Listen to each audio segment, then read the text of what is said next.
1। दूसरी ऑप्शन ये है, इससे 2 आइसोमर्स बनेंगे। आंसर ये होगा। ठीक है बेटे, ओके मैम। मतलब वो पूछना ये चाह रहे हैं कि आप अपने माइक को म्यूट करो आकाश।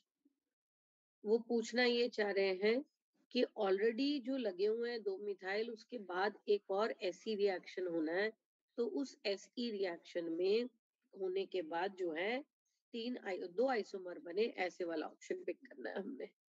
ठीक है? Yes ma'am. और कोई डाउट बेटा किसी को इस आरपीएस में? बोलो। No ma'am.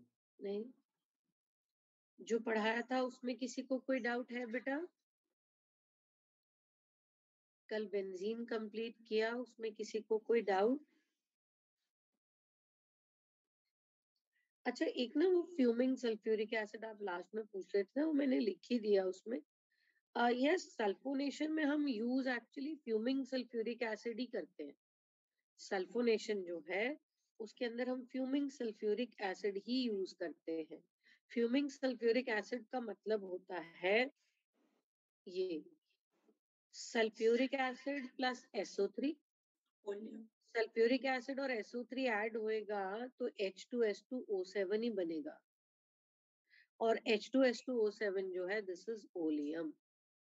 या याद है पी ब्लॉक में करा था बेटा, पायरो सल्फ्यूरिक एसिड, उसी का नाम तो ओलियम है। मेरी बात समझ में आई बेटे? Yes ma'am. अब चलते हैं बेटा हम आगे एल्केन पर। ठीक है, अभी तक जो हमने किया वो एल्कीन, अल्काइन, फिर हमने बेंजीन डिस्कस कर लिया, और अब हम आगे चलते हैं विच इज एल्केन। और एल्केन की सबसे पहले हम करेंगे method of preparation. Method of preparation में सबसे पहले एक बड़ा important reaction which is words reaction. क्या होता है वर्ड्स रिएक्शन? वर्ड्स रिएक्शन जो है उसमें आप बेटा कोई अल्काइल हैलाइड लेते हो, अल्काइल हैलाइड के 2 मोल्स, और आप उसको ट्रीट करते हो बेटा सोडियम के साथ in the presence of dry ether. अच्छा, ड्राई ईथर ही क्यों लिया? नॉन पोलर सॉल्वेंट है। ईथर नॉन पोलर तो नहीं होगा, ईथर सॉरी, लेस पोलर होगा। आप देखो ईथर ये होता है ना, तो अच्छा, नेट हाँ। डाइपोल मोमेंट 0 तो नहीं होगी, यस उसको नॉन पोलर तो ना कहे। हाँ, लेस पोलर है, पानी से कम पोलर है, इसमें कोई डाउट नहीं है। ठीक है, मैं तो सिर्फ ईथर का रीजन तो पूछ ही नहीं रही बेटा, मैं ड्राई ईथर का रीजन पूछ रही हूँ। Why dry only? Why not aqueous solution of ether? क्योंकि वो रिएक्ट नहीं करेगा सोडियम के साथ।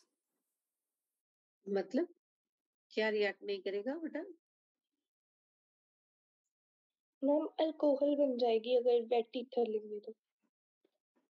अल्कोहल बनाते, किसके साथ अल्कोहल बन जाएगी? Solvent, as a solvent. बेटा सुनो मेरी बात, अगर आप पानी लेंगे सबसे पहले तो सोडियम ही पानी के साथ रिएक्ट कर जाएगा ना, और सोडियम का वाटर के साथ कितना विगरस रिएक्शन होता है, नहीं होता? Yes ma'am. सबसे पहले तो वहीं पे पटाखे बच जाएंगे, सोडियम बचेगा नहीं तो एल्काइल हैलाइड के साथ कैसे रिएक्ट करेगा? तो पहला सवाल तो यहाँ यही है कि जब आप एल्काइल हैलाइड लेते हैं तो आप एल्काइल हैलाइड के साथ ये RX, ये 2 मोल सोडियम और ये दूसरा मोल एल्काइल हैलाइड, और ये ड्राई ईथर।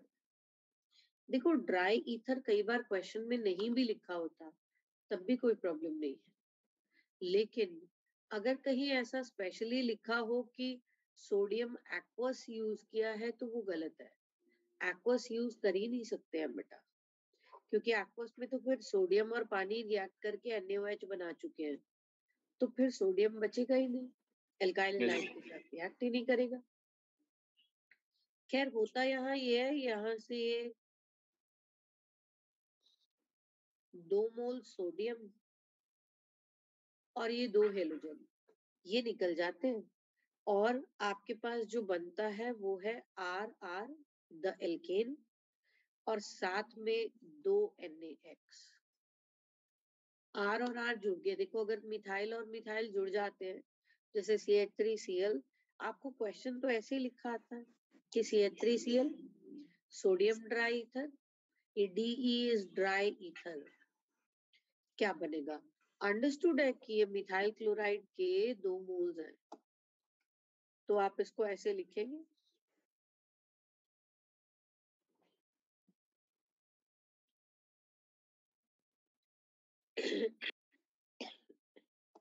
यहां से निकाल दोगे बेटे,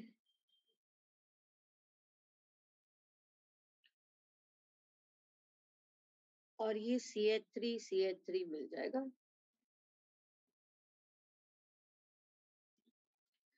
अच्छा, आपने मिथाइल क्लोराइड से शुरू किया और इथाइल तक पहुंच गए, इथेन तक पहुंच गए, होमोलोगस सीरीज स्टेप अप कर ली ना। होमोलोगस सीरीज समझते हो बेटा? जैसे एल्केन एक होमोलोगस सीरीज है, एल्कीन एक सीरीज है, अल्काइन एक सीरीज है, जिसमें साथ साथ वाले मेंबर्स जो हैं वो CH2 ग्रुप से डिफर करते हैं।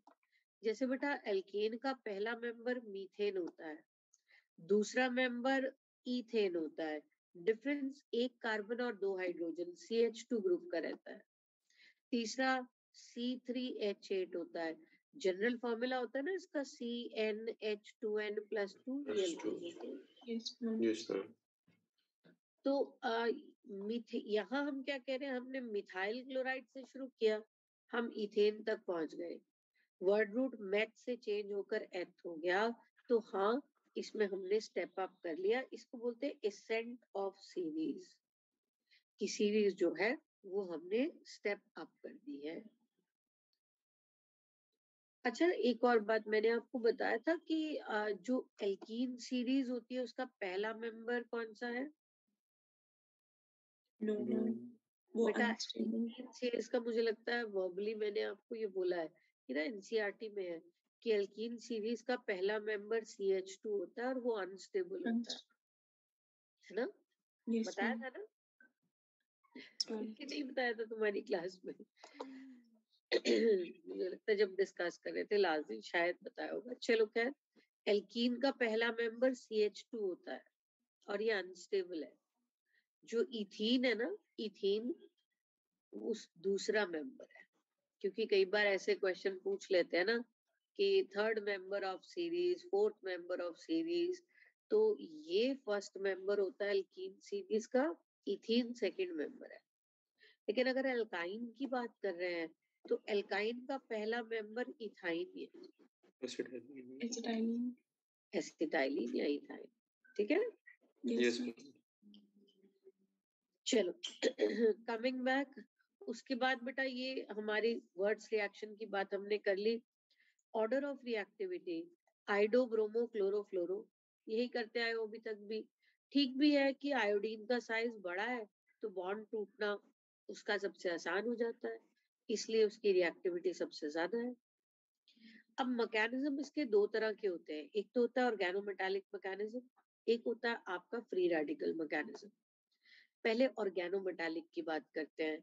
पहले तो ये बताओ, थोड़ा कोऑर्डिनेशन कंपाउंड्स को याद करके ये बताओ कि ऑर्गेनोमेटालिक्स क्या होते हैं? वैसा कंपाउंड ऑर्गेनोमेटालिक्स बोलो। हाँ, जिसमें ऑर्गेनिक पार्ट भी होता है और एक मेटालिक पार्ट भी होता है। तो ऐसे सारे ऑर्गेनोमेटालिक नहीं होते बेटा, there should be direct metal carbon linkage. Yes, कम से कम कोई एक मेटल और कार्बन वही होता तो ठीक है। ऑर्गेनोमेटालिक नाम तो इसी से आया है कि ऑर्गेनिक पार्ट भी है और साथ साथ में आपके पास मेटल भी है, बट डायरेक्ट लिंकेज भी होनी चाहिए। Okay ma'am. बेटा कम से कम कोई एक मेटल कार्बन बॉन्ड होना चाहिए, तो उसको ऑर्गेनोमेटालिक कहते हैं। ऑर्गेनोमेटालिक क्या है?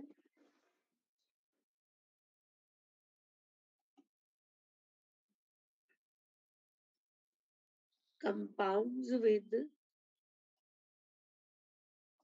at least one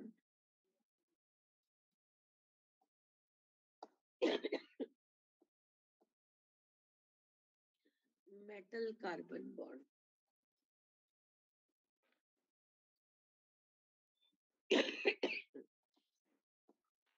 कम से कम कोई एक मेटल कार्बन बॉन्ड जो है वो होना चाहिए, तब आप उसको ऑर्गेनोमेटालिक कहेंगे।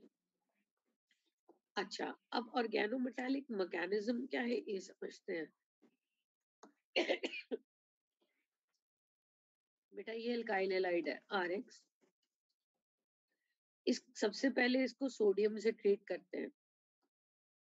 2 मोल सोडियम आता है, क्या करता है, एक सोडियम बना लेता है एल्काइल ग्रुप के साथ कंपाउंड और एक सोडियम हैलोजन के साथ।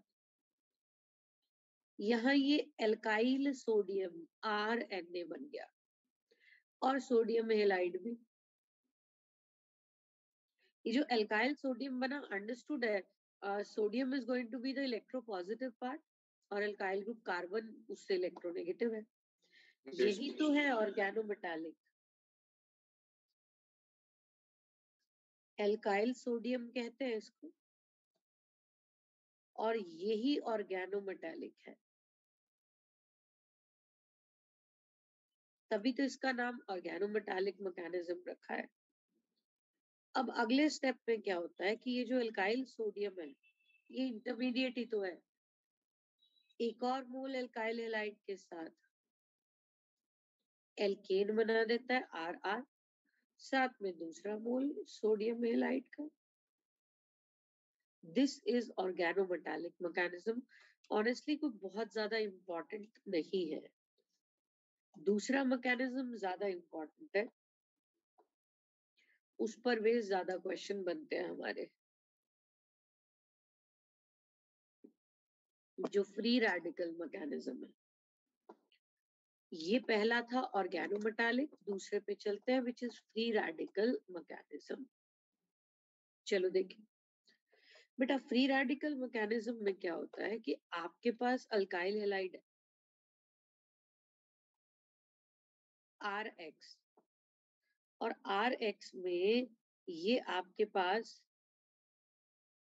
2 इलेक्ट्रॉन्स हैं इस बॉन्ड के। बेटे इस बॉन्ड की ना होमोलिटिक क्लीवेज होनी है, इस बॉन्ड की होमोलिसिस होनी है, होमोलिटिक क्लीवेज। अच्छा, जो सोडियम है, सोडियम के पास एक ऑड इलेक्ट्रॉन होता है ना, अनपेयर्ड इलेक्ट्रॉन। Yes ma'am. तो ये सोडियम को अगर मैं ऐसे भी दिखा देती हूँ कि इसके पास ऐसे एक ऑड इलेक्ट्रॉन है, तो गलत तो नहीं है ना? No ma'am. No ma'am. ये पता है क्या करेगा, इसकी होमोलिटिक क्लीवेज करा देगा यहाँ से बीच से, और इसका हेलोजन ये ले आएगा।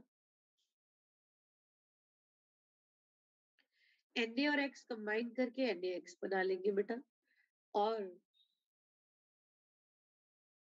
बच जाएगा एल्काइल फ्री रेडिकल।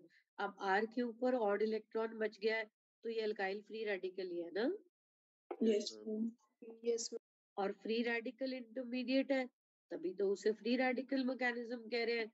जब ऑर्गेनोमेटालिक इंटरमीडिएट था तो उसे ऑर्गेनोमेटालिक कह रहे थे।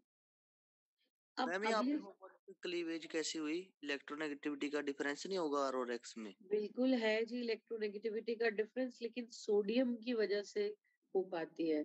अपने आप तो होमोलिसिस बहुत मुश्किल है। वही बात है कि आपने ईथर डाला है, पानी डाला नहीं। ईथर काफी लेस पोलर होता है। जो हाइड्रोलिसिस होती है ना बेटा, उसके लिए पोलर सॉल्वेंट चाहिए होता है। जनरली हाइड्रोलिसिस पानी की प्रेजेंस में होती है, पानी काफी पोलर सॉल्वेंट है, लेकिन यहाँ पर वाटर तो डाला नहीं है। वाटर सो स्पेशली मना करते हैं हम कि वाटर यहाँ पर हमने नहीं डालना है, ठीक है। सॉल्वेंट इतना कम पोलर है, सिर्फ ये नहीं है कि इलेक्ट्रोनेगेटिविटी का डिफरेंस होगा तो पक्का हाइड्रोलिसिस ही होगी, नहीं। इलेक्ट्रोनेगेटिविटी का डिफरेंस तो कई जगह पे होता है, बट होमोलिसिस भी करवा सकते हैं सूटेबल कंडीशंस देकर। Okay ma'am, thank you. अच्छा, अब क्या होता है कि ये जो अल्काइल फ्री रेडिकल बन गया, ये अल्काइल फ्री रेडिकल ये कंबाइन करता है। ये एक्चुअली 2 मोल्स होंगे ना, 2 मोल एल्काइल हैलाइड, 2 मोल सोडियम के साथ 2 NaX बन गया यहाँ पे, और 2 एल्काइल फ्री रेडिकल्स। अब ये दोनों एल्काइल फ्री रेडिकल आपस में कंबाइन कर जाते हैं। ये देखो, एल्काइल और एल्काइल फ्री रेडिकल है, यहाँ से ये ऑड इलेक्ट्रॉन, यहाँ से ये ऑड इलेक्ट्रॉन, ऑड और ऑड पेयर कर गए, जुड़ के बन गई एल्केन। Yes, मेरी ma'am. बात समझ में आई? Yes ma'am. Yes, ma'am. अब जहां कहीं भी ऑर्गेनिक में बेटा इंटरमीडिएट कार्बोकेटायन होता है, वहां पर हम कहते हैं कि शिफ्ट हो जाती है। जहां कार्बोकेटायन इंटरमीडिएट वहां शिफ्ट, और जहां एल्काइल फ्री रेडिकल इंटरमीडिएट वहां होती है बेटा something called as disproportionation. Disproportionation किसको बोलते हैं? सेम एलिमेंट की ऑक्सीडेशन और रिडक्शन। बिल्कुल जी, सेम एलिमेंट की ऑक्सीडेशन और रिडक्शन दोनों हो जाए तो डिस्प्रपोर्शनेशन है। अच्छा, ऑक्सीडेशन और रिडक्शन को हाइड्रोजन की टर्म्स में कैसे बोल सकते हो? Loss of hydrogen Oxidation is oxidation. the gain of oxygen and सिर्फ हाइड्रोजन reduction की is the टर्म्स में loss. पूछ रही हूँ मैं कि गेन ऑफ हाइड्रोजन रिडक्शन होता है, और Yes, ma'am. Loss of hydrogen जो है दैट इज ऑक्सीडेशन। Oxidation. ऐसा कह सकते हैं ना बेटा हम? Yes, ठीक ma'am. है, यस मैम। तो बस यहाँ इसी टर्म्स में ही हमने बात करनी है। एल्काइल फ्री रेडिकल्स जिनमें कम से कम 2 कार्बन एटम है, वो डिस्प्रपोर्शनेशन दिखाते हैं, और डिस्प्रपोर्शनेशन से एक एल्कीन बनती है और एक एल्केन बनता है। देखो, एल्कीन और एल्केन बनने के लिए अगर स्टेबल एल्कीन बननी है तो कम से कम 2 कार्बन तो चाहिए ही है ना, आपको पता है। इसीलिए ऐसे एल्काइल फ्री रेडिकल जिनमें कम से कम 2 कार्बन एटम है, मतलब मिथाइल फ्री रेडिकल नहीं चलेगा, इथाइल, प्रोपाइल, आगे कोई भी हो सकता है। जैसे कंसिडर इथाइल फ्री रेडिकल, ये एक इथाइल फ्री रेडिकल, ये दूसरा इथाइल फ्री रेडिकल, आपस में ना इनका हाइड्रोजन का लॉस और गेन हो गया। मतलब आप ऐसे सोचो कि इनमें से एक ऐसा है जिसने अपना हाइड्रोजन और ऑड इलेक्ट्रॉन लूज कर दिया और दूसरे ने उसको गेन कर लिया। अब CH3CH2 में अगर मैं एक H और डाल दूं तो CH3CH3 मिल जाएगा ना, Yes, ma'am. Yes ma'am. और दूसरे में से वही H निकाल लूं, जिसने H लूज किया वो CH2 डबल बॉन्ड CH2 बन गया, तो इसने अपना हाइड्रोजन गेन किया, समझ लो इसकी रिडक्शन हो गई, और इसने लूज किया, इसकी ऑक्सीडेशन हो गई। तभी तो हम वर्ड यूज कर रहे हैं डिस्प्रपोर्शनेशन, दोनों सेम ही स्पीशीज है ना। Yes, ma'am. Yes ma'am. तो ये जो एल्कीन और एल्केन मिलते हैं ना बेटा, ये एल्कीन और एल्केन ये वर्ड्स रिएक्शन के साइड प्रोडक्ट्स हैं। मेन प्रोडक्ट तो ऊपर एल्केन बन ही गया है, लेकिन साइड प्रोडक्ट्स, यस, ये वर्ड्स रिएक्शन के साइड प्रोडक्ट्स हैं। जो ये एल्केन और एल्कीन मिलते हैं,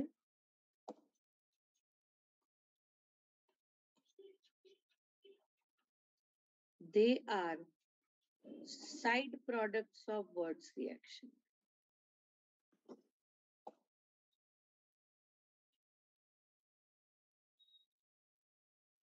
तो जहां भी तुम्हें एल्काइल फ्री रेडिकल मिले इंटरमीडिएट, वहां यस यही होगा कि वो डिस्प्रपोर्शनेशन दिखाएंगे ही। Yes, ma'am. Then Wurtz reaction की लिमिटेशंस क्या है? अच्छा, आप एल्काइल और एल्काइल ग्रुप जोड़ते हो, एल्केन मिल जाती है, क्या मीथेन को प्रिपेयर कर सकते हो बेटा, CH4 को? No, ma'am. नहीं, है ना। आधे आधे कार्बन वाली तो कोई एल्काइल हैलाइड होती नहीं कि आधा और आधा जोड़ दे तो एक बन जाए, इसलिए मीथेन प्रिपेयर नहीं हो सकता। ठीक है जी। दूसरा, tertiary alkyl halides words reaction नहीं दिखाते हैं जी।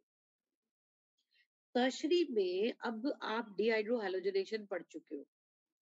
अच्छा, डिहाइड्रो हैलोजनेशन के लिए प्राइमरी, सेकेंडरी, टर्शरी में से सबसे रिएक्टिव कौन सा होता था? टर्शरी। टर्शरी। तो टर्शरी एल्काइल हैलाइड जो होते हैं ना बेटा, वो बहुत ही प्रोन होते हैं डिहाइड्रो हैलोजनेशन के लिए। मतलब उनमें डिहाइड्रो हैलोजनेशन दिखाने की टेंडेंसी बहुत ही ज्यादा होती है। आप कोई माइल्ड सा बेस भी ले लेते हैं ना, स्ट्रॉन्ग बेस ना भी हो, तब भी टर्शरी तो डिहाइड्रो हैलोजनेशन दिखाई देता है। तो टर्शरी सोडियम के साथ भी यही करता है ना, टर्शरी सोडियम के साथ डिहाइड्रो हैलोजनेशन दिखाता है। Yes, it shows dehydro halogenation. Dehydro halogenation से प्रोडक्ट एल्कीन मिलती। जैसे अगर आपको ऐसा क्वेश्चन आ जाए,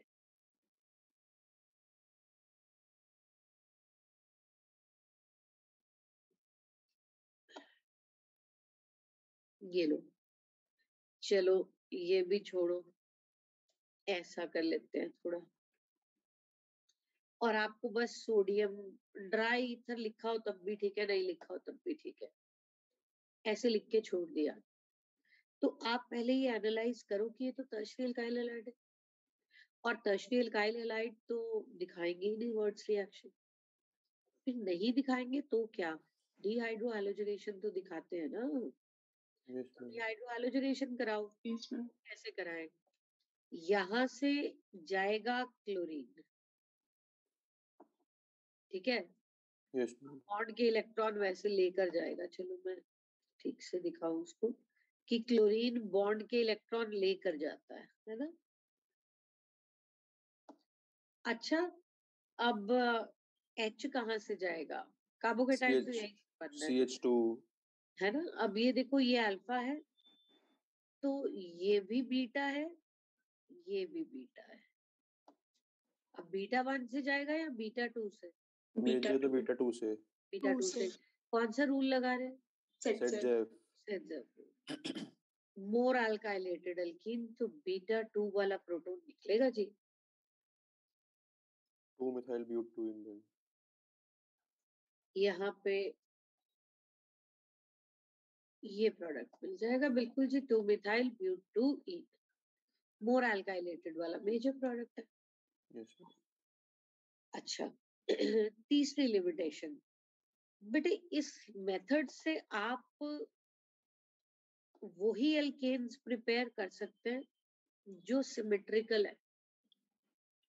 अब मान लो आपको इथेन प्रिपेयर करनी थी, तो आपने मिथाइल क्लोराइड ले लिया। अगर आपको ब्यूटेन प्रिपेयर करनी थी तो क्या लोगे? Ethyl chloride. इथाइल क्लोराइड ले लोगे, कोई प्रॉब्लम नहीं है। ब्यूटेन प्रिपेयर करने के लिए इथाइल क्लोराइड ले लेते हैं। पर अगर आपको प्रोपेन प्रिपेयर करनी है तो किसी एक सिंगल एल्काइल हैलाइड से तो नहीं कर सकते ना। Yes ma'am. इसके लिए आपको एक इथाइल एक मिथाइल लेना पड़ेगा। अभी बताऊंगी उससे क्या होगा, बट किसी एक सिंगल एल्काइल हैलाइड से तो नहीं प्रिपेयर कर पाओगे ना, बात इतनी है। ठीक है। Yes ma'am. सो इसीलिए बेटा ये मेथड जो है, this method is suitable to prepare symmetrical alkanes only. अब सिमेट्रिकल क्या है मैं लिख भी दूंगी अभी। सिमेट्रिकल मतलब एक तो उसकी जो पेरेंट चेन होती है उसमें even number of carbon atom होने चाहिए, और दूसरा आप उस एल्केन को 2 बराबर हिस्सों में काट सको। 2 आइडेंटिकल हाफ उसके लेफ्ट और राइट में अगर आप बीच से काटो तो 2 एक जैसे हिस्से बनने चाहिए, उनको आप सिमेट्रिकल एल्केन्स बोलते हैं। ठीक है। Yes ma'am. So this method is suitable to prepare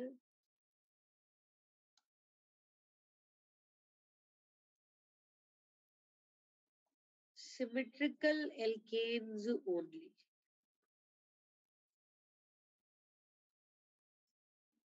और ये आपके लिए लिख रही हूँ कि alkanes having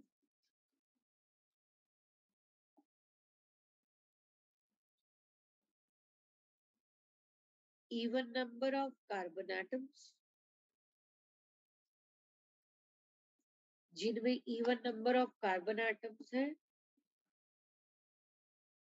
parent chain में, and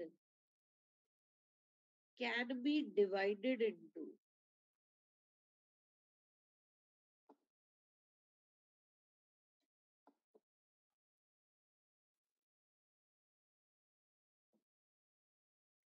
two identical halves.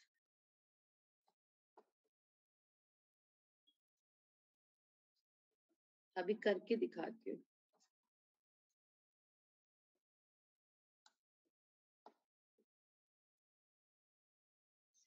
दो आइडेंटिकल हाफ्स में आप उनको डिवाइड कर सके.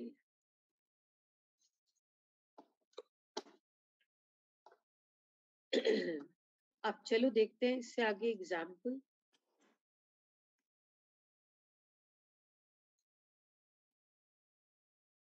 Which of the following can be prepared in good yield by Wurtz reaction? Wurtz reaction से prepare करना है और अच्छी yield में prepare करना है. Actually जो unsymmetrical होती है ना, वो भी prepare हो ही जाती है, लेकिन उनकी फिर yield अच्छी नहीं आती क्योंकि amount जो है बहुत थोड़ा सा मिलता है. Yield मतलब कितना product मिला उसको yield बोलते हो. चलो देखो पहले वाली एल्केन प्रिपेयर हो जाएगी बेटे.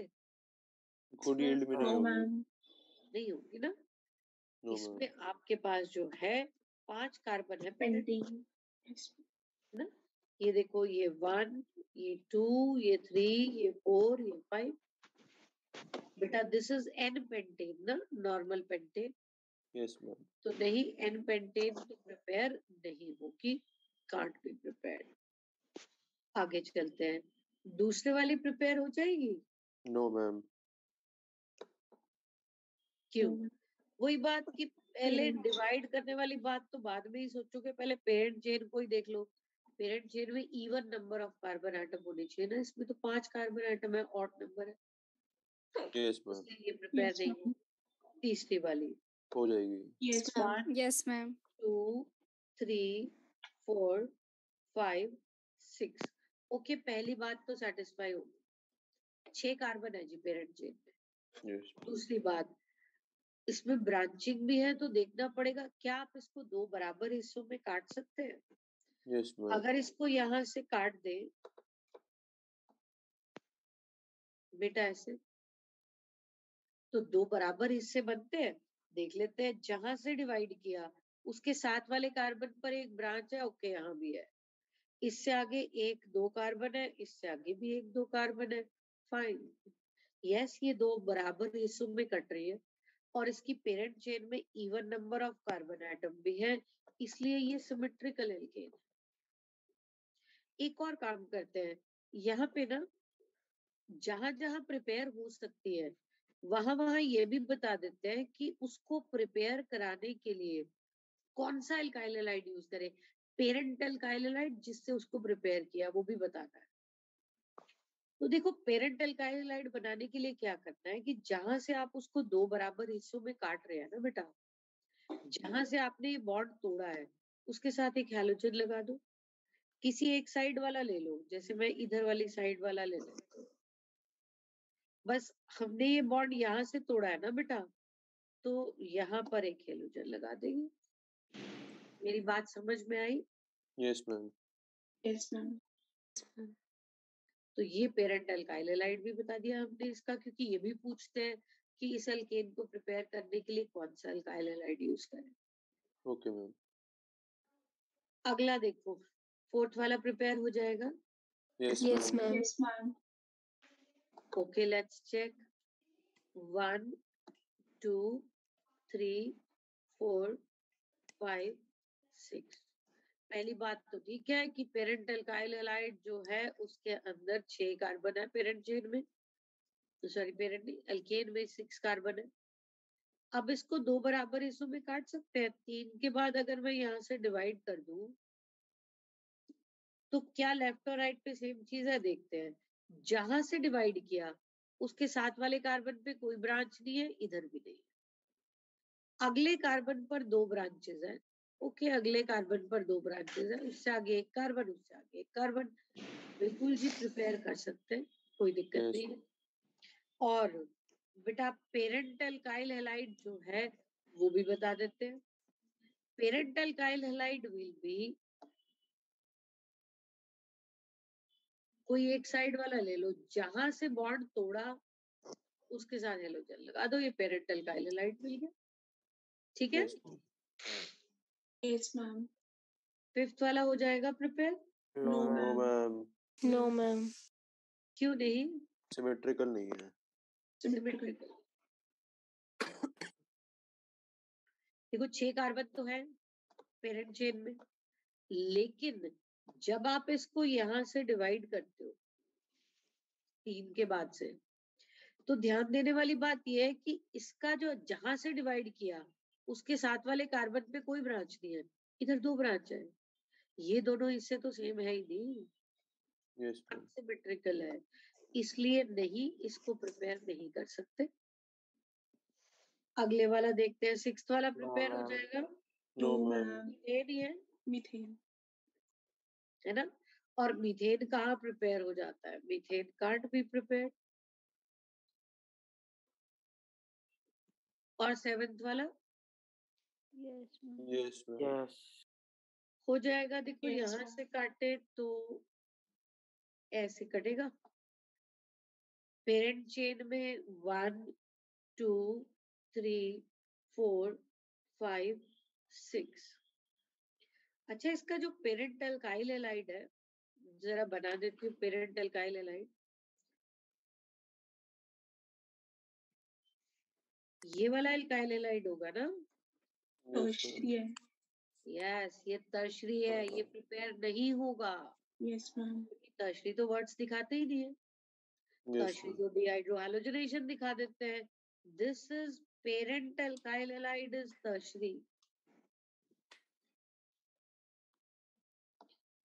but tertiary alkyl halides Do not show Wolff's reaction. do not show Wolff's reaction.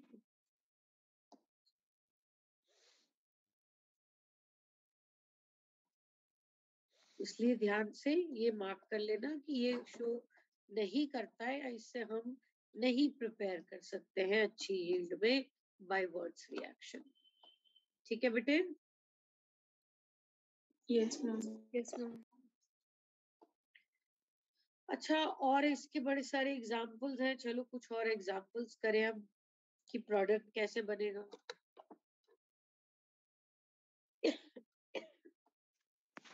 जैसे बेटा हमारे पास ये 2-क्लोरोप्रोपेन है या आइसोप्रोपाइल क्लोराइड। आइसोप्रोपाइल क्लोराइड में वर्ड्स रिएक्शन कराओगे तो कैसे करा लेते हैं जी। पहले तो मेजर प्रोडक्ट अगर देखना है तो मेजर प्रोडक्ट तो बस ऐसे ही बनता है। दोनों हैलोजन्स को सामने रखना है, बीच में सोडियम रखना है, यहाँ से निकाल दिया जी NaCl। प्रोडक्ट ये बन गया CH3 CH CH3 CH CH3 CH3। Major product तो यही है, लेकिन साइड प्रोडक्ट भी बनाने हैं। साइड प्रोडक्ट बनाने के लिए क्या करते हैं कि जहां से हैलोजन तोड़ते हैं वहां पर फ्री रेडिकल बना लेते हैं। ये फ्री रेडिकल बना होगा ना, isopropyl free radical. Yes ma'am. Yes ma'am. और Yes, अगर ma'am. 2 मोल आइसोप्रोपाइल फ्री रेडिकल के लोगे, इसकी डिस्प्रपोर्शनेशन तो है ही है ना। डिस्प्रपोर्शनेशन से क्या मिलेगा? एक अल्कीन। एक एल्कीन और एक एल्केन। तो एल्कीन यही मिलेगी ना, CH3 CH double bond CH2। Propane. Yes ma'am. Propene ही मिलेगी और प्रोपेन मिलेगा। क्या फर्क पड़ता है ऐसे लिखे या सीधा लिखे? कोई फर्क Yes, नहीं ma'am. पड़ता, प्रोपीन और प्रोपेन मिलेंगे। तो ये प्रोपीन ही है, कोई प्रॉब्लम नहीं है। ये प्रोपेन है। ये प्रोपीन और प्रोपेन जो है ये साइड प्रोडक्ट्स हो गए। अब देखो दो तरह के क्वेश्चन आते हैं। अगर तो आपको सिंपली पूछा भी ये आइसोप्रोपाइल क्लोराइड वर्ड्स रिएक्शन कराया क्या प्रोडक्ट मिलेगा, आप मेजर प्रोडक्ट आंसर करेंगे 2,3 डाइमिथाइल ब्यूटेन। लेकिन अगर आपको पूछा which of the following product is possible और नॉट पॉसिबल, तो अगर पॉसिबल नॉट पॉसिबल की बात कर रहे हैं तो फिर वहां पर साइड प्रोडक्ट भी कंसिडर करने पड़ेंगे। समझ में आई मेरी बात? Yes ma'am. Yes ma'am. Yes ma'am. चलो अच्छा, सिमेट्रिकल एल्केन अच्छी यील्ड में प्रिपेयर हो जाते हैं। अगर अनसिमेट्रिकल एल्केन प्रिपेयर करती है तो दो अलग अलग एल्काइल हैलाइड लेने और दो अलग अलग एल्काइल हैलाइड से 3 मेजर प्रोडक्ट्स का मिक्सचर मिलेगा।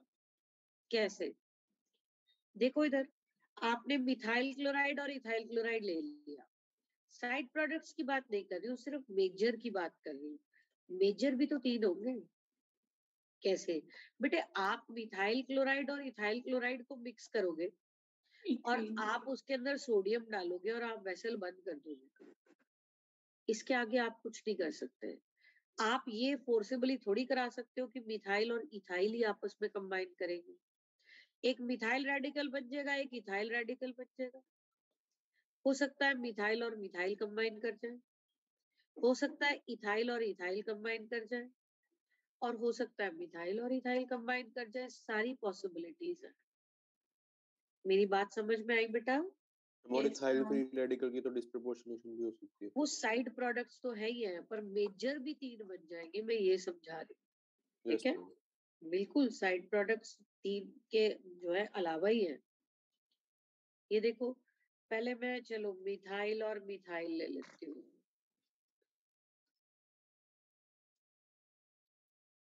इथेन मिला,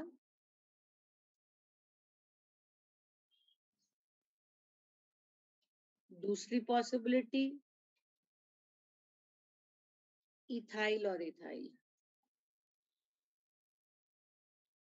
ये जब हम 3 प्रोडक्ट कहते हैं ना तो वो अंडरस्टूड है बेटा कि हम मेजर प्रोडक्ट 3 कह रहे हैं। Okay ma'am.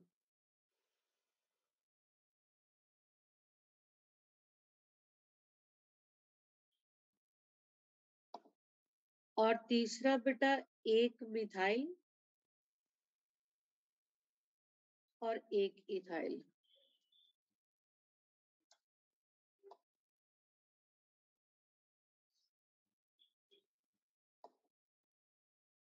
तो ये प्रोपेन। बाकी साइड प्रोडक्ट तो है ही, आपको पता है। यस, इथाइल फ्री रेडिकल की डिस्प्रोपोर्शनेशन से आपको वो भी मिलेंगे, लेकिन मेजर प्रोडक्ट्स वो भी 3 बन गया बेटा। मेजर प्रोडक्ट्स भी 3 है। समझ में आई मेरी बात? Yes ma'am. चलो कुछ और क्वेश्चंस देखते हैं इसी पर बेस्ड। अब अगर आपको ऐसा क्वेश्चन दे दिया 1 क्लोरोप्रोपेन एंड 2 क्लोरोप्रोपेन, देखो जो इन जनरल तो आपको मेजर प्रोडक्ट ही पूछा हुआ है, अनलेस आपको ये पूछे कि पॉसिबल या नॉट पॉसिबल। अब इसमें 3 पॉसिबिलिटी तो है ही है। देखो 1 क्लोरोप्रोपेन प्रोपाइल क्लोराइड, या तो प्रोपाइल क्लोराइड के साथ प्रोपाइल क्लोराइड ही रिएक्ट कर जाए, एक पॉसिबिलिटी। दूसरी पॉसिबिलिटी है बेटा 2 क्लोरो। 2 क्लोरो को ऐसे लिखोगे ना?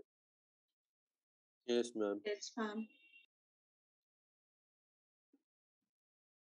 ये 2 क्लोरो के साथ 2 क्लोरो कंबाइन कर जाए, दूसरी पॉसिबिलिटी। और तीसरी पॉसिबिलिटी एक 1 क्लोरो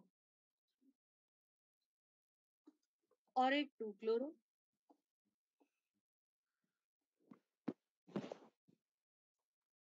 ये भी एक पॉसिबिलिटी है।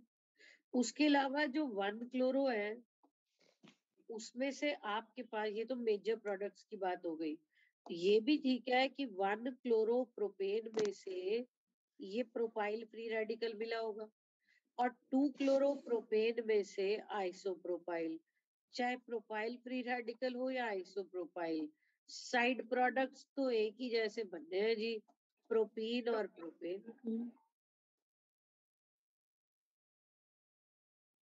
है ना।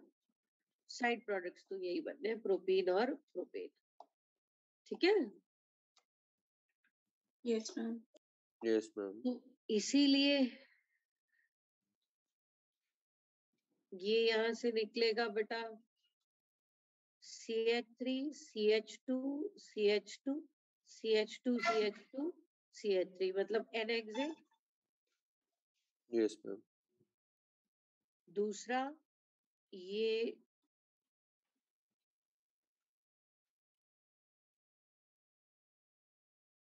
2,3 डाइमिथाइल ब्यूटेन। ब्यूटेन।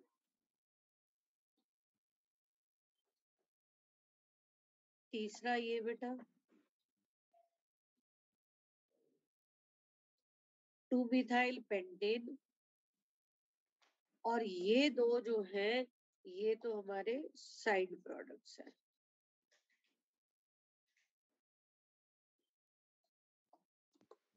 ठीक है बेटा। Yes ma'am. और देखो, अच्छा एक तरफ ब्रोमीन एक तरफ क्लोरीन, कौन सी साइड से रिएक्शन होगा, ब्रोमीन से या क्लोरीन से? ब्रोमीन नहीं सॉरी क्लोरीन। क्लोरीन। ब्रोमीन से होगा। अरे अभी तो हमने कहा order of reactivities आइडो greater than bromo greater than chloro greater than fluoro, sorry. तो ब्रोमीन वाली साइड से होगा, ठीक है। तो रिएक्शन कैसे कराएंगे ये लोग? अच्छा ये 2 इक्विवेलेंट्स है, 2 ग्राम इक्विवेलेंट्स, 2 मोल्स भी कई बार लिखा होता है but gram equivalents should be better. तो ऐसे दिखाओगे, ये बीच में 2 सोडियम, दूसरा मोल ऐसे दिखा दिया आपने बेटे, यहां से ये निकल गया और आपके पास जो बना वो ये प्रोडक्ट है,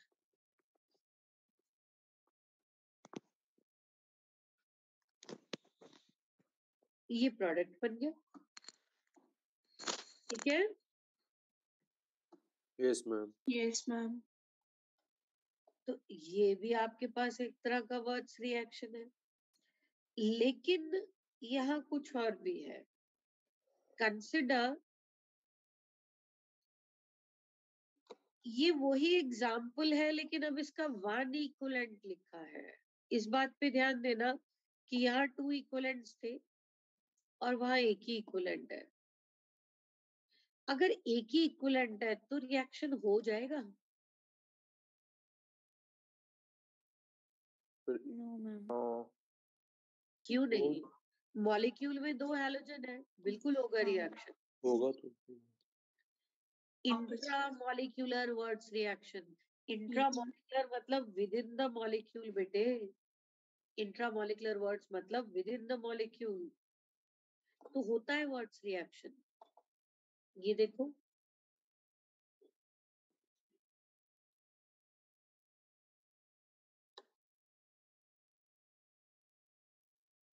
यहाँ अगर ये ब्रोमीन को इस साइड लिख दूं, क्लोरीन को इस साइड लिख दूं, बीच में 2 सोडियम, तो यहां से ये निकल जाएगा और आपका प्रोडक्ट बन गया, ये लो। फिर क्या हो गया, बाईसाइक्लो कंपाउंड है, 2 ब्रिजेड कार्बन है यस मैम। है ना, एक NaCl बेटे एक NaBr, ये निकल गया। And yes this is intra molecular words reaction,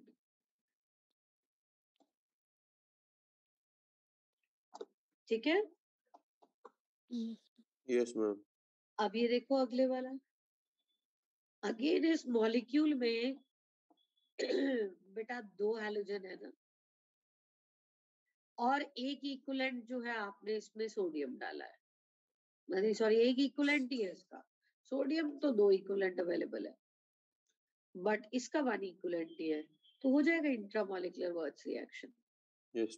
yes ma'am. अब देखो यहाँ पे इंट्रामॉलिक्यूलर वर्ड्स में क्या होगा कि इधर क्लोरीन है, इधर क्लोरीन है, बीच में 5 कार्बन है। आपको एक बात बताती हूँ, जो साइक्लिक रिंग्स होती है ना बेटा, जो 5 या 6 मेंबर्ड रिंग्स है काफी स्टेबल होती है, जबकि 3 और 4 मेंबर्ड रिंग्स काफी कम स्टेबल होती है। इसका रीजन अभी एक्सप्लेन करती हूँ, पहले ये बना ले जरा। ये CH2 CH2 CH2 CH2 CH2, ये 5 CH2 है, इसके साथ इधर एक Cl है, इसके साथ इधर एक Cl है, ये बीच में 2 सोडियम। बेटा ये 1, ये 2, ये 3, ये 4, ये 5 है ना, यहाँ से ये NaCl निकला होगा और ये जुड़ जाएंगे। Yes, ma'am. डिजाइन तो यही बनेगा cyclopentane. Yes ma'am. Yes, ma'am. तो ये भी तो इंट्रामॉलिक्यूलर वर्ड्स रिएक्शन है।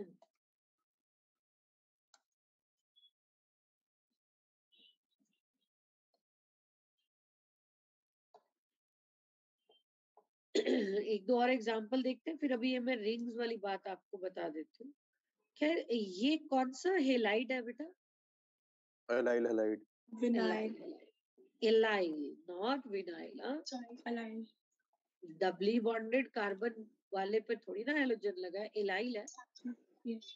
एलाइल क्लोराइड है, कोई प्रॉब्लम नहीं है, हो जाता है वर्ड्स रिएक्शन नॉर्मल जैसे होना चाहिए कि ये CH2 CH CH2Cl, बस यहाँ ये बताना है कि हाँ एलाइल में भी हो जाता है। यहाँ से आपके पास ये निकल गया, प्रोडक्ट ये बन गया CH2 double bond CH, CH2 CH2 CH double bond CH2। अच्छा यहाँ 2 ब्रोमीन लग गए हैं, तो देखो इसमें भी हो जाता है, कैसे? CH3 CH2 CHBr2, 4 sodium react करते हैं, ये दूसरा मोल। यहां से ये निकलता है। अच्छा जब एक एक हैलोजन निकलता था तो जो दोनों कार्बन है वो सिंगल बॉन्ड से जुड़ते थे, अब इन दोनों कार्बन के दो दो हैलोजन निकल गए हैं, तो ऑब्वियसली डबल बॉन्ड से जुड़ेंगे ना, वरना कार्बन की वैलेंसी पूरी नहीं होगी। Yes, ma'am. Yes ma'am. तो इस तरह से भी रिएक्शन हो जाता है। देखो मेरी बात समझ में आई बेटा? Yes, ma'am. अच्छा अब जो मैं अभी आपको समझा रही थी बेटा, एक ना वैसे कन्फर्मेशनल आइसोमेरिज्म में ज्यादा डील करते हैं, लेकिन वहां पर टाइम इतना कम था। एक होता है बेटे angle strain. What is angle strain? Angle strain तब डेवलप होता है अगर किसी एटम का बॉन्ड एंगल अपनी हाइब्रिडाइजेशन वाले बॉन्ड एंगल को मैच ना करे। जैसे sp3 हाइब्रिड कार्बन का बॉन्ड एंगल कितना होना चाहिए? 109.5। और अगर उसका बॉन्ड एंगल 109.5 ना हो तो एंगल स्ट्रेन आ जाता है। Yes. तो angle strain is basically developed when atom has different bond angle than its hybridization bond angle, yeah, than its bond angle according to its hybridization. और बेटा मॉलिक्यूल में जितना ज्यादा डेविएशन होगा, डेविएशन मतलब कि 109.5 से जितना अलग होगा बॉन्ड एंगल, उतना ही एंगल स्ट्रेन आता रहेगा। और Yes, ma'am. एंगल स्ट्रेन जो है बेटा वो मॉलिक्यूल की स्टेबिलिटी को घटाता है। Angle strain decreases the stability। और ये पता है कहाँ आता है? साइक्लोएल्केन में। अब आप सोचो आपके पास साइक्लोप्रोपेन है, ये कार्बन sp3 हाइब्रिड है, Yes, ma'am. लेकिन इसकी अंदर वाली साइड का बॉन्ड एंगल तो 60 डिग्री है ना, Yes, ma'am. बहुत ज्यादा डिफरेंट कर गया जी। 109.5 से काफी डिफरेंट है ना? Yes, ma'am. ऐसे ही बेटा साइक्लोब्यूटेन भी, उसका अंदर वाला बॉन्ड एंगल 90 डिग्री है sp3। तो ये जो 3 या 4 मेंबर्ड रिंग्स होती हैं, cyclopropane, cyclobutane, so they are very less stable due to angle strain। 3 or 4 membered rings are very less stable due to angle strain। But 5 or 6 membered rings, मतलब cyclopentane, cyclohexane, they are quite stable।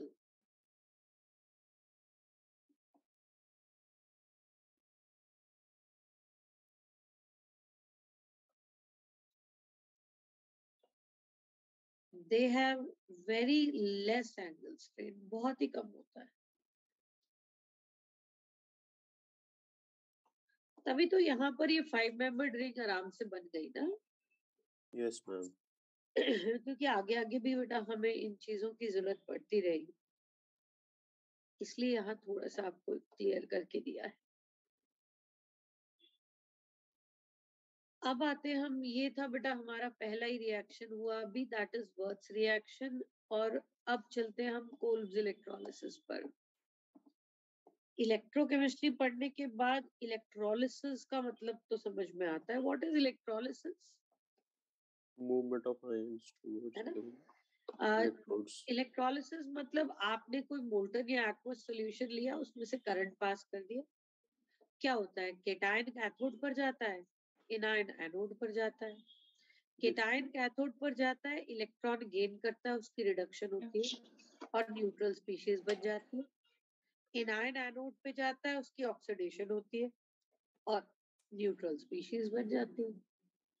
तो Kolbe's electrolysis में हम क्या करते हैं बेटा? Kolbe's electrolysis alkyne, alkane, alkyne तीनों की प्रिपरेशन के लिए यूज होता है। आप एक्वस सॉल्यूशन लेते हैं या आप जो है उसका मोल्टन फॉर्म लेते हैं और उसकी एक्वस सॉल्यूशन ही लेते हैं इसके अंदर। तो एक्चुअली इलेक्ट्रोलिसिस में वैसे मोल्टन भी ले सकते थे, बट कोल्ब्स इलेक्ट्रोलिसिस के अंदर हम एक्वस सॉल्यूशन लेते हैं। कार्बोक्सिलिक एसिड का सोडियम या पोटेशियम सॉल्ट, और उसमें से एक्वस सॉल्यूशन में से करंट पास कर देते हैं। देखो कार्बोक्सिलिक एसिड RCOONA या RCOOK, करंट पास कर दिया, कैसे टूटेगा आयंस में आप ही बताओ? RCO negative और negative Na and positive. Na positive. लेकिन एक्वस सॉल्यूशन है तो वाटर भी तो है, water will also ionise. Yes, ma'am. फिर याद है जब एक से ज्यादा केटायन या एक से ज्यादा एनायन होते हैं तो प्रेफरेंशियल डिस्चार्ज थ्योरी चलती है, Yes, है ना? Yes, ma'am. कि डिस्चार्ज पोटेंशियल जो है किसका कम किसका ज्यादा।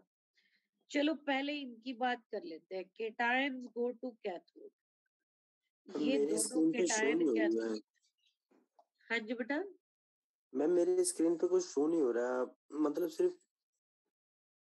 बेटा मतलब आपकी सिर्फ की फोटो ही मतलब एक शो हो रही, जो डिस्प्ले एक नहीं हो सेकेंड रही। आकाश, एक सेकेंड बेटा। बाकियों को भी प्रॉब्लम आ रही है? मेरी स्क्रीन नजर आ रही है या नहीं?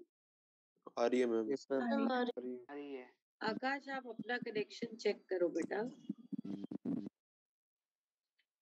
कमिंग बैक, बेटा कैथोड की बात कर रहे थे हम कि ये दोनों केटायन कैथोड पर चले गए। जब दोनों केटायन कैथोड पर चले गए, याद करो सोडियम और हाइड्रोजन में से कौन डिस्चार्ज होता है? हाइड्रोजन। हाइड्रोजन या सोडियम? हाइड्रोजन। नॉर्मल कैथोड पे तो हाइड्रोजन ही होता है। Yes, तो ma'am. क्या होगा? डीपी समझते हैं ना बेटा, discharge potential. Yes ma'am. Yes, ma'am. Ma'am जिसका डीपी कम होता है वही डिस्चार्ज होता है ना। Yes Yes, ma'am ma'am. Yes ma'am. तो बस जी ये डिस्चार्ज हो जाता है H पॉजिटिव। इसको 1 इलेक्ट्रॉन चेंज से दिखाना है, 1 से दिखा देते हैं, ये लो हाफ H2। 2 इलेक्ट्रॉन चेंज से भी दिखा सकते थे कि 2H पॉजिटिव। 2 इलेक्ट्रॉन्स गेन करते हैं और उसमें से ये H2 बन जाता है, दोनों ठीक है। उधर ये दोनों एनायंस एनोड पे जाते हैं और एनोड पर याद है OH का डिस्चार्ज काइनेटिकली स्लो प्रोसेस होती है, Yes, यस ma'am. मैम। उसको ओवर वोल्टेज चाहिए होती है ना। Yes ma'am. Yes, ma'am. तो इसीलिए डीपी कार्बोक्सिलेट का कम होता है। तो जिसका डीपी कम वो डिस्चार्ज होगा। 2 मोल्स कार्बोक्सिलेट आयन पहले अपने 2 इलेक्ट्रॉन लूज करते हैं और ये 2 इलेक्ट्रॉन लूज करके कार्बोक्सिलेट फ्री रेडिकल टाइप बनते हैं। और ये इधर भी 2 लिखते हो जी, 2 कार्बोक्सिलेट्स। ये दो जो RCOO फ्री रेडिकल्स हैं, इसमें से फिर CO2 निकल जाती है, COO कार्बन डाइऑक्साइड निकल जाती है और एल्काइल फ्री रेडिकल बच जाते हैं। और ये दोनों एल्काइल फ्री रेडिकल आपस में कंबाइन करते हैं जी, एक एल्काइल फ्री रेडिकल दूसरा alkyl free radical, they will combine to give alkane. ये ऑड और ऑड इलेक्ट्रॉन पेयर हो जाएगा इधर ऐसे। Yes ma'am. बस ये आपके पास जो है प्रोडक्ट एल्केन मिल गई। मेरी बात समझ में आई? Yes ma'am. Yes, ma'am. अच्छा, अब ये सोचो कि अगर आपके पेरेंट कार्बोक्सिलिक एसिड सॉल्ट में अगर X कार्बन एटम होते तो प्रोडक्ट एल्केन में कितने कार्बन एटम? 2x 2x है। ध्यान से नहीं। देख के बताओ। 2x minus 2. 2x minus 2 बेटा, if RCOONA has X carbon atoms, then जो प्रोडक्ट RR है, ध्यान से देखो क्या हुआ है। RCOONA में से ये भी तो देखना है कि COONA निकल गया, शॉर्टकट तो यही है। आगे आगे प्रोडक्ट तो ऐसे ही बनाने वाले हैं हम कि RCOONA या K जो भी था उसमें से COONA निकाल दो, जो R बचता है उसको डबल कर दो। तो RCONA में से C एक कार्बन तो निकला है ना, COONA वाला। Yes ma'am. तो प्रोडक्ट RR में कितने कार्बन हुए बेटा? X minus 1 का ट्वाइस ऑफ X minus 1 या 2X minus 2 कार्बन एटम्स। समझ में आई मेरी बात? Yes ma'am. Yes, ma'am. अच्छा, अब इसके अलावा ये सोचो कि कैथोड पे डिस्चार्ज होके हाइड्रोजन रिलीज हुआ है, एनोड पे ये कार्बोक्सिलेट, तो सॉल्यूशन में क्या बचा है? यहां से चला गया बेटे H पॉजिटिव, NaOH. यहां से ये चला गया RCO नेगेटिव, तो सॉल्यूशन में क्या बचा? NaOH या KOH भी हो सकता था अगर पोटेशियम सॉल्ट ले लिया होता। NaOH या KOH बेस है, तो इसका मतलब सॉल्यूशन के pH के बारे में क्या कहोगे? बढ़ती जाएगी। बढ़ती जाएगी. pH of the solution increases. So yes, left in the solution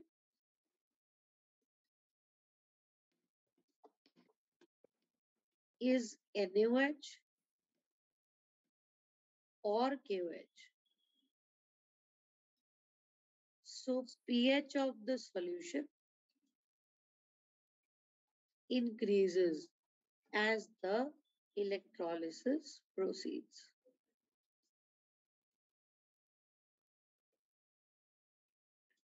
जैसे जैसे इलेक्ट्रोलिसिस चलती है वैसे वैसे पीएच जो है वो बढ़ता चला जाता है. ठीक है. Yes ma'am. बस आज हम यही रुकते हैं क्योंकि ये कंप्लीट नहीं हो पाएगा. कल करते हैं इसको आगे बेटा. अच्छा, अब आपका नेक्स्ट ऑफ कब है, आपको कुछ पता है बेटा? 22 कल. 22. हाँ, कल का तो नहीं शो रहा ना अभी आपके कैलेंडर पर. No ma'am. No ma'am. ठीक है, ठीक है. चलो मैं आपको स्लाइड्स दिखा देती हूँ और काम भी बता देती हूँ बेटा.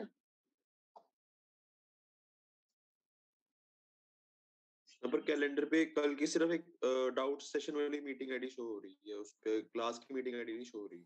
Yes ma'am. कल डाउट सेशन की मीटिंग आईडी और क्लास की नहीं शो हो रही. No yes ma'am. मैम. नहीं तो टाइम कुछ आ रहा है उसमें. वो 3:35 के बाद 3:30 के बाद की क्लास जो होगी ना डाउट सेशन वाली, बस वही शो हो रही है. 3:30 के बाद कौन से तुम्हारा डाउट सेशन होता है? मैम जो वो कल विंडो कल बोला था सर ने कल बोला था सर ने. क्या बोला था मुझे बताओ. कि जो आपके टीचर नहीं है ना, मतलब कोई और टीचर, उससे आप कोई भी डाउट पूछ सकते हो. अच्छा, यस मैम. वो 3:30 के बाद अवेलेबल होंगे ऐसे. Yes ma'am. Yes ma'am. कल मतलब मेन क्लास की मीटिंग आईडी शो नहीं हो रही, परसों की हो रही है. पर फिर हो सकता है कल ऑफ हो. मैं आपको एक फोटो भेज देता हूँ मैं अभी आपको व्हाट्सएप पे. चलो कोई बात नहीं बेटा. मेरे पास जिन स्टूडेंट्स के नंबर आपको पता ही है, मैं अभी ऐसा करती हूँ कि अभी या थोड़ी देर में आपको बना के ना और मैं आप लोगों को पिक्चर खींच के भेज देती हूँ सो दैट आज तक का जितना काम है वो हमारा क्लियर हो जाए. Yes ma'am. ठीक है. मैम 22 को छुट्टी है. मैसेजेस के अंदर ना उन्होंने स्केड्यूल दिया हुआ है पूरा. अच्छा, ठीक है राज.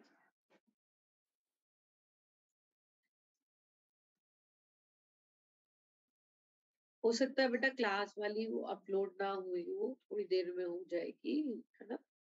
Okay ma'am. मैम 59 वाली स्लाइड एक बार दोबारा से दिखा दो मैम. लो बेटा.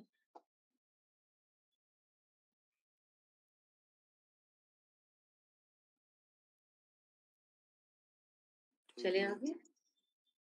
Yes ma'am. लीजिए बेटा.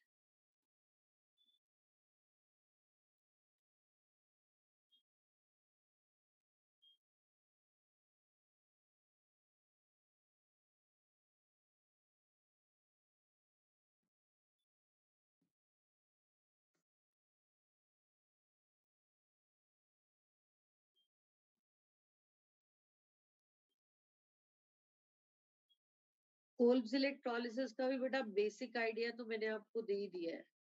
और कोल्ब्स इलेक्ट्रोलिसिस में भी वर्ड्स वाली कहानी है. आप ध्यान से देख लो कि यहाँ भी एल्काइल फ्री रेडिकल ही है जी, इंटरमीडिएट. इसका मतलब डिस्प्रोपोर्शनेशन वाली बात यहाँ भी आएगी. ठीक है. बाकी करना यही है, RCOONA का CONA निकाल देना है, R को डबल कर देना है, प्रोडक्ट बन जाएगा.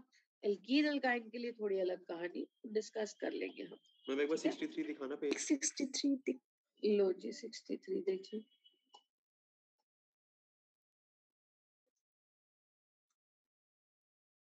ठीक है. मैम आगे कर दो. लो बेटा. ठीक है बेटा. यस. स्टॉप शेयर कर दो अभी.